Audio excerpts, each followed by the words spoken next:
Jumlah korban tewas akibat perang Israel dan Palestina menembus 4.800 jiwa. Korban luka bahkan mencapai lebih dari 18.000 orang. Selain memblokade pasokan listrik, air, pangan, dan bahan bakar, Israel bahkan menjatuhkan lebih dari 1.200 ton amunisi bom ke Gaza, Palestina. Ini mengakibatkan warga Gaza dihadapkan pada krisis kemanusiaan yang semakin buruk. Lalu bagaimana MUI dan pemerintah merespon hal ini? Laporan selengkapnya kami sajikan berikut ini. Israel terus meningkatkan serangan ke jalur Gaza, menggempur gedung-gedung, jalan-jalan, sekolah-sekolah, masjid-masjid, dan semua komponen hidup warga Palestina. Ini menandakan peringatan krisis kemanusiaan di Gaza semakin tinggi.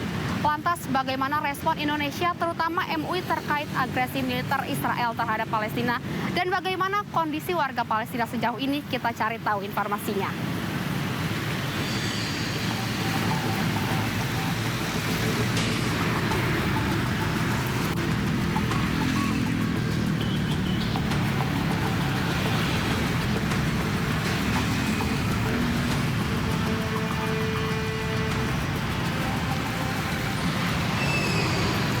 Israel telah memutuskan pasokan air minum, bahan bakar, dan juga listrik yang dapat mengakibatkan krisis kemanusiaan di jalur Gaza.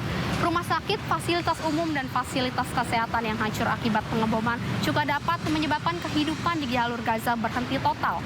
Israel juga dapat mengakibatkan tim medis dan juga sistem kesehatan di Gaza bekerja secara kritis dan tidak aman. Israel bahkan melarang masuknya bahan pangan seperti susu untuk bayi dan anak yang dapat mengakibatkan krisis pangan.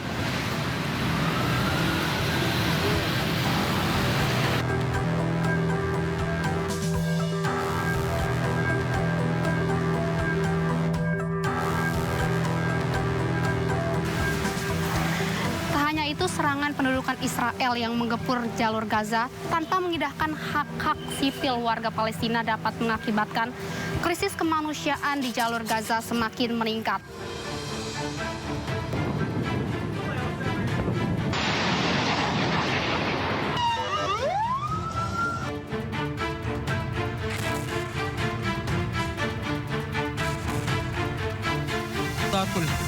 ينزلون العمارة من أولها لآخر 5 طوابق 5 طوابق غروب 5.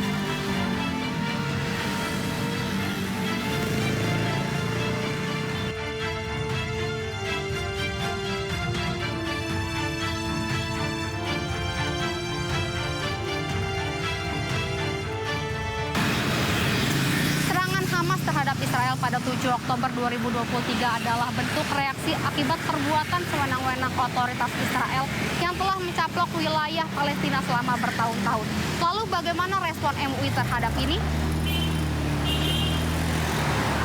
Terburuk dalam abad ini. Sebelumnya memang ada krisis kemanusiaan, pembunuhan genosida yang dilakukan misalnya di Myanmar, ya.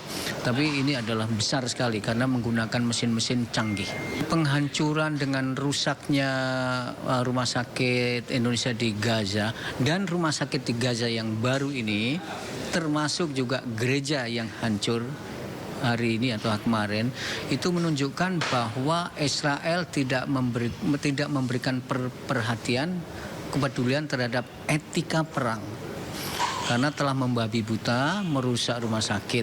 Dan saya sebetulnya berharap pemerintah Indonesia saya kira sudah melakukan kecaman terhadap apa yang dilakukan oleh Israel karena telah merusak rumah sakit. Rumah sakit itulah wilayah yang sangat netral karena ini pusat penyembuhan orang-orang yang tertindas, yang kena korban peperangan, dan itu harus dilindungi dan mereka tidak peduli soal itu. Jadi ini betul-betul perbuatan yang sangat jahat karena rumah sakit pun menjadi sasaran. Rumah sakit, kemudian tempat ibadah menjadi sasaran. Two state solution itu adalah pasukan Israel harus mundur.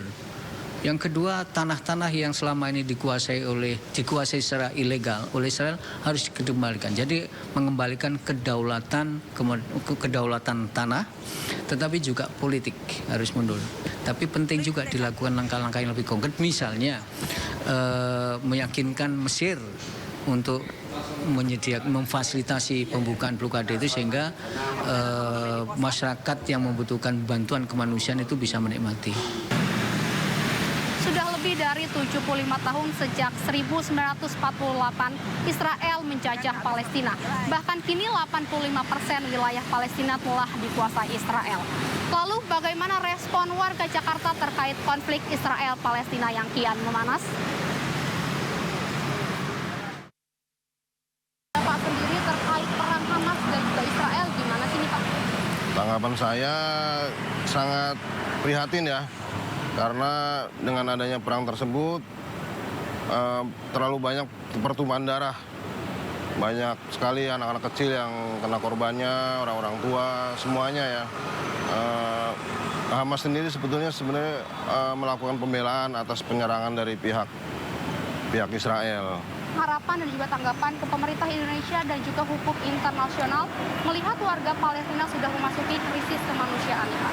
Ya, tanggapan saya kepada pemerintah maupun hukum internasional, mudah-mudahan pemerintah dan hukum internasional tersebut bisa membantu menengahi masalah tersebut, peperangan tersebut, sehingga tidak terjadi lagi pertumpahan darah dan ada penyelesaian yang lebih baik. Ya, kalau kami sebagai masyarakat ya sangat menyayangkan bahwa konflik ini sampai terjadi. Bagaimanapun juga konflik peperangan ini kan berpengaruh terhadap kita semua. Makanya semoga Indonesia bisa bersisi kemanusiaan ya, membantu saudara-saudara kita di Palestina biar perang ini cepat kelar dan semoga tidak banyak korban kembali yang jatuh di Palestina.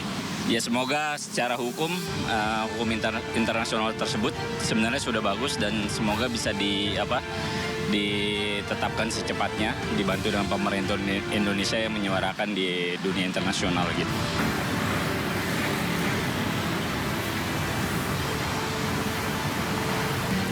Serangan pendudukan Israel membuat semakin banyaknya korban jiwa, termasuk anak-anak dan juga perempuan.